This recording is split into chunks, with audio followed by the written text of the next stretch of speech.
Good morning, hi, welcome or welcome back. Chances are if you're watching this video, you might have also seen the one that I filmed a year and a half ago now, more or less, kind of on a similar topic, flat hunting in Edinburgh. I filmed that video right after I went through flat hunting for my first time ever in Edinburgh, the first time I'd ever done it. And I have since then done it once again. This was last summer, around 6 months ago, a little bit over 6 months ago. I documented that in a whole series. It was like a 10-part series, I think. So definitely check that out if you're interested in like a kind of a week by week update of like how the whole process went, because that's kind of how I filmed that series. When I was filming the first episode, I had no clue what was going to happen by episode 5 or 10. That being said, the actual flat hunting process, the second time around that I did it, which was, as I said last year, was genuinely one of the worst things, one of the worst times I've ever had. It was so much worse than I remember it from year one. And that's why I'm filming this now, because like looking back, as much as the information I filmed and put out there was useful at the time, I've learned so much more since then. And I think this updated knowledge is kind of necessary, because I don't know if it's just like the flat market getting so much worse, which it was bad before, so I don't know how it could have gone so much worse. Yeah, I've learned so much and I've like gathered so much information, and I've put all that information on paper in the form of very messy notes. And I want to try to put this information out there just in case it helps someone, because yeah, a lot of this information I had to learn the hard way when I was flat hunting this year again, because I had no clue about this. So basically I'll provide you like a very brief step-by-step of like how to actually successfully apply for a flat in Edinburgh. So the way most of the flats work is you need to have a viewing. So the way you sign up for a viewing kind of varies from website to website. Some of them have a form you need to fill out. Some of them require like a bunch of information, like all your information basically before you're even allowed to a viewing. Others just need like some brief information. Then if you're able to get a spot, which you need to be really quick about the slots because they fill up so quickly. If you're lucky enough to have a spot to go to the viewing, you need to be like really on it. You need to be really quick with the application. Like right after the viewing, send it in, or even bring your papers in person and give them to the person who's like showing you around the flat. And then based off of that, the landlord usually chooses. I feel like I should add a little preface before I get into my actual like tips and advice. I want to emphasize like just how brutal and just how bad this flat hunting process is. Like, I don't know if I'll be able to emphasize just how rough it was on me, like physically and mentally. It's just really disheartening. Putting yourself out there, like you have to put so much work in, and then you keep getting rejected, and even getting like a flat viewing is so difficult. You have to be so quick with applying for them. And then even if you get a flat viewing, there's usually like 50 people getting a viewing, and only one of those 50 people gets the flat. Like it's really rough. It's really disheartening. I think in the end, everyone gets a flat. Like it's especially like April, May is like the worst time to do it, I think, because again, that's when like all the students are looking for flats. But then around like June and when summer rolls around, I think it kind of calms down and more people are able to find flats easier, I think. I don't know, both times I got my flat around May, which is arguably the worst time to do it. So it is doable, but it's really intense, and I think you need to like really mentally prepare yourself before you go into that process, because it's awful. And then also I'm talking from the perspective of an international student, so it's going to be so much harder for me. It's the sad reality, like if you don't have a UK-based guarantor, if you don't like live in the UK, I even feel like if you have like a foreign sounding name, it will be harder for you. People do discriminate against international students, and that's just like a really unfortunate, awful fact. Like there's nothing to be done about it, really. Not everyone, like there's a handful of landlords who I'm sure are great, but like the vast majority of them make it really difficult. And especially a lot of letting agencies, if you go that route, make it really difficult, or make it much more difficult to apply for a flat when you're an international student. Like there's ways to go about it, which I'll get into in a second, but yeah, I think the whole process is difficult in general, but the fact that I'm an international student made it that much more difficult. And yeah, there's nothing to do about it really. Okay, now I'll actually be talking about how to actually go about with finding a flat.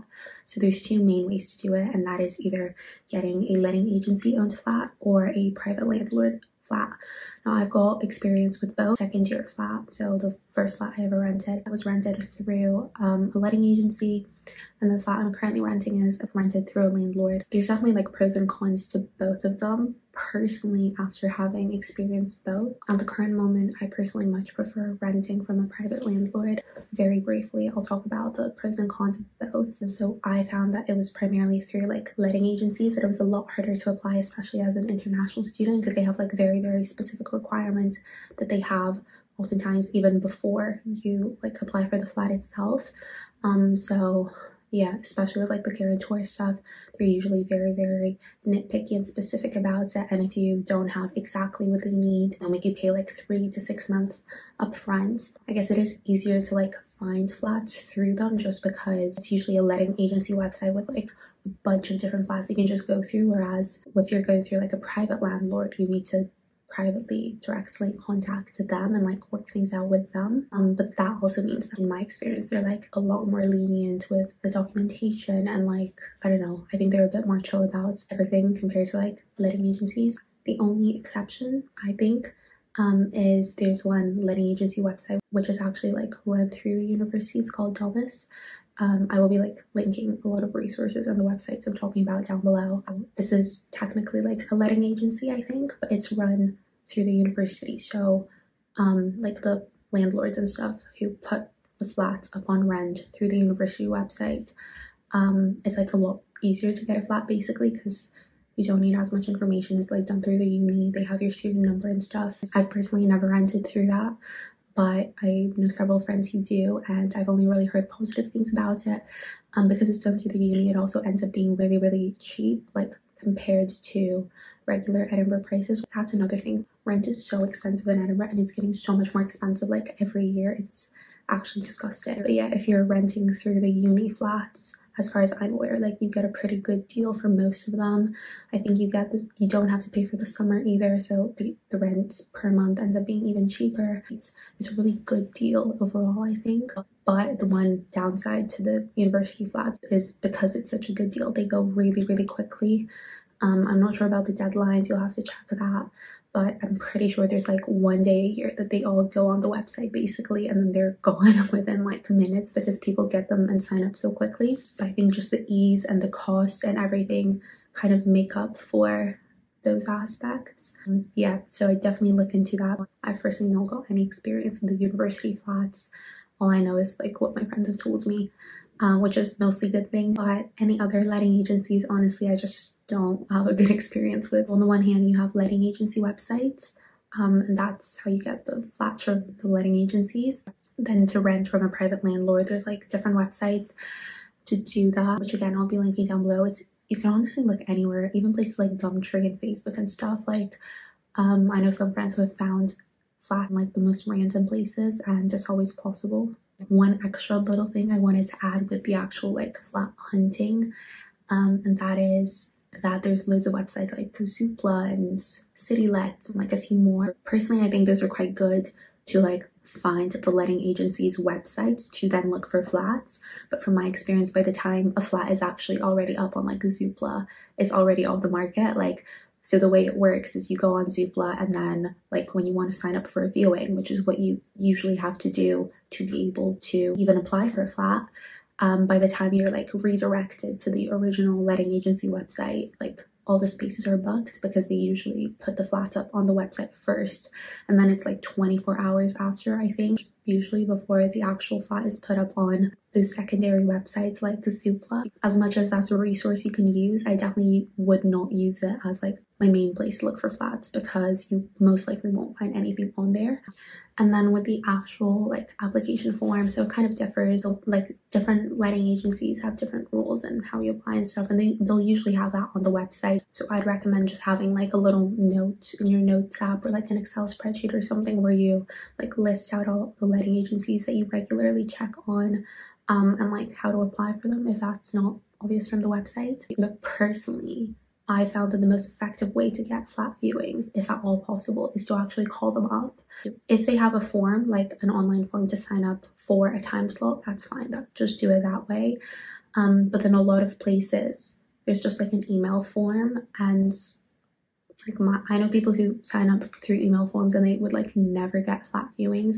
Never do it that way, because by the time they actually get to your email, the slots are usually all filled up. So my general rule was to always call them up like as soon as possible. They can also help you see if there's another flat maybe that's not been put up on the website yet, that's like a similar one to the one you're looking for, like the similar amount of rooms or similar location or similar price range. Like they can give you that information, which is also quite useful. So the way I went about it was I would literally wake up every single day like before 9, so that at 9 a.m. I'd be ready with like my list of all the letting agencies, and I would ring each of them up. I'd either like go on the website wherever possible and like physically sign up for the viewings for the new flats, and then for the other letting agencies I would like call them up each morning. And you really have to do that, and it sucks, and it's such a time commitment, and it's so annoying that you have to do it around like April or May, which is when everyone's deadlines are happening. And then I guess like another little caveat I should maybe mention is that there's also 2 different ways to actually go about the whole flat hunting process, and that is looking with like a fully formed group of people where you're looking for a flat, or you're just looking alone to like join a flat. And as much as it might seem scary or overwhelming, that second option is not the worst one.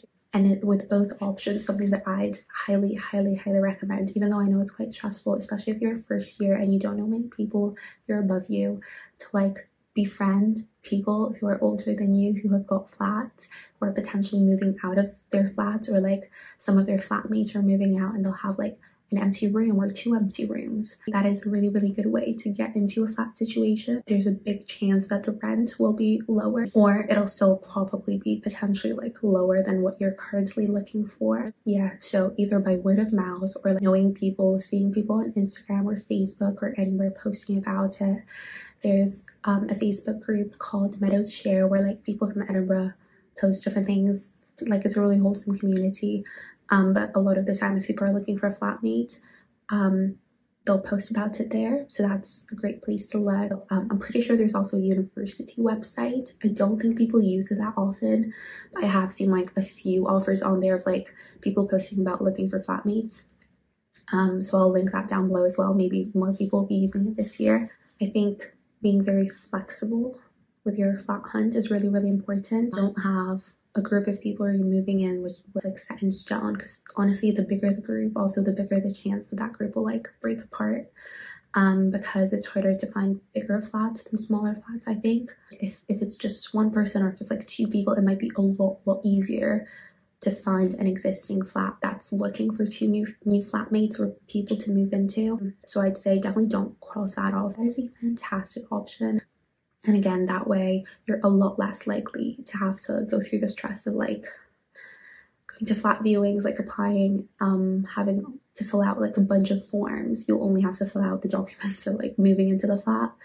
So that's something I'd highly recommend looking into, that I absolutely did not even think about the first time I was flat hunting, but now I think it's genuinely one of the best things you can do. I think that's a good general overview of the daunting process that is flat hunting in Edinburgh. Now I just wanted to give like a few extra tips and advice to maybe make the process easier, less stressful. I think just general things I wish I had known. In Edinburgh, I think in Scotland in general, flat hunting is quite different, as in you don't have to look very early, because you're able to get out of a lease with like 28 days notice. So a lot of the time people don't get out of their lease until like a month-ish before they actually move out.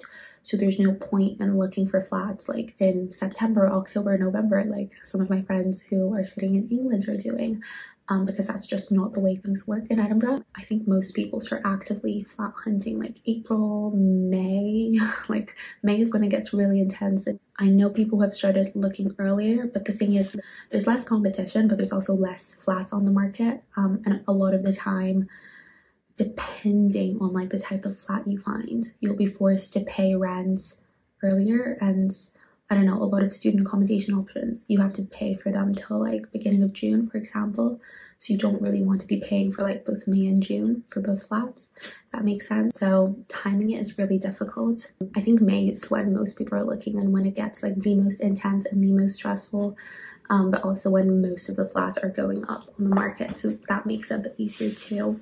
I do really recommend talking to people who have already got flats, who have got friends who have got flats, because as I said, I think knowing people and getting flats through people you know is probably like the easiest and the best way to easily secure a flat. I mean, there'll always be people either finishing uni, graduating, or going on exchanges or going on work placements. Like, there'll always be options to find flats. I just think that process is so much easier and less stressful than actually going through the flat hunting process. So I'd recommend doing that if ever you can. Yeah, as I said, I don't think CityLets, Zoopla, and all those websites are like the best for actually finding a flat, but I highly recommend going on them anyways, just to see what's out there, how much you'll pay, like how much rent you're expected to pay roughly in different areas of the city. In general, I know the first time I was flat hunting, I did not know Edinburgh well. Like, I thought I did. I absolutely did not. And I didn't consider a lot of potential areas, which now, knowing what I know, I think are amazing places to live. So I think by just like going on Zoopla and looking at different areas of Edinburgh that you might not know as well because you live in a different part, that just like opens up your mind a bit more to the possibility. Like, finding a flat is definitely really hard, but you don't have to have like a set idea of a specific location and a specific flat you're looking for. Like, there's plenty of flats available. You will find something. Yeah, but if you do end up going through the letting agency route, which I know a lot of people do, you have to be really on it. You have to be up every day, signing up, get those email notifications on, and the moment flats got put up on websites, like sign up for them ASAP. Yeah, if that's the way you go about it, you need to be really on it with signing up for flats and flat viewings and things. I'm sure this differs from website to website and letting agency and all of them. I applied to several flats, so I thought I'd just like summarize in general the things you should probably have ready before you start going to viewings and like actively applying to flats. Basic information about you. So if you're a student, what you're studying, what year you're in, same thing with your flatmate, whether you're an international student or not. Guarantor info, so that would be like payslips, earnings, their profession. A lot of the time letting agencies already have like existing forms, so you can find them on their website and like fill those in. They're kind of like Excel spreadsheets or tables, and you just have to fill in the information. So those are available. Fill them out before you actually go to the viewing so that you have them ready and printed, and you can literally just give them to the person showing you around the flat. And honestly, this is just such a brutal process. My advice is to apply to as many places that interest you. Obviously, don't apply everywhere. Like, there are some awful flats. Some of the flats I've seen, they're like awful with like mold on the wall or holes in the floor. Like, just don't apply to those. Do not apply to those, because more often than not, the landlords will not care to fix those things if they're already there for the viewing. If there's like a decent, okay priced flat that you're interested in, apply, but don't get invested, because it gets so difficult when you start envisioning yourself in a flat and put your heart, soul, and everything into the letter that you send to the letting agency, and then they reject you because you've got dozens of other applicants and you're not that special, and it's nothing personal, but you get rejected. And it's a very different form of rejection, but it really stings. And yeah, try to not get invested. I know it's difficult at the start, but like the more flats you apply to, the easier it gets. Yeah, I think that's most of my advice. The video I filmed a year and a bit ago, that one included flat viewings and prices and all of that. So if you're interested to see some video clips of like what types of flats you can see in different parts of Edinburgh, definitely have a look at that. However, that won't be as up to date. Like, the pricing won't be up to date because rent has gone up. Like, everything's more expensive now. You can definitely watch that if you want like a general idea and more advice, but the rent will not be accurate, which is why in this video I wanted to strictly focus on like advice and how to and all of that. yeah, it's a really difficult process. In case I haven't emphasized that heavily enough, this year I'm not including flat viewings or anything in this video. However, as I said, I do have like a 10-part series, half of which is dedicated to the actual flat hunting process. So if you're interested in seeing flats that cost like £600 per person, or even a flat that's like almost £2,000 per person, definitely have a look at that series. I'm trying to go back to that time period and like think if there's any more advice that I would like to know, that I would like to pass on to you. I mean, one thing I'd probably say is, as much as it is a really stressful and awful process, try to enjoy it a little bit, because as stressful as it may be, it's actually really fun to like go into other people's flats in different parts of Edinburgh. Like, you learn so much about the city and about different flats in different parts of the city and how they differ from each other. I always find it really interesting to like see different flats and what they're like inside, and how much people pay, and how big the kitchen is, and how big the living room is, and the types of windows they have. I find that so interesting and so much fun. Yeah, so I definitely say enjoy it to a certain extent, because it can actually be quite fun in some parts. But I think that is all the information I can give you for now. As I said, all the resources, all the websites, everything I mentioned will be linked down below to make it easy for you. And I think that is it for me for today. I hope this video was helpful for you, and good luck with this daunting process. I'm sure it'll end up fine. As stressful as it can be in the moment, it will end up fine. Everyone finds a flat eventually in some way, shape, or form. Thank you so much for watching, and I'll see you in my next video. Bye.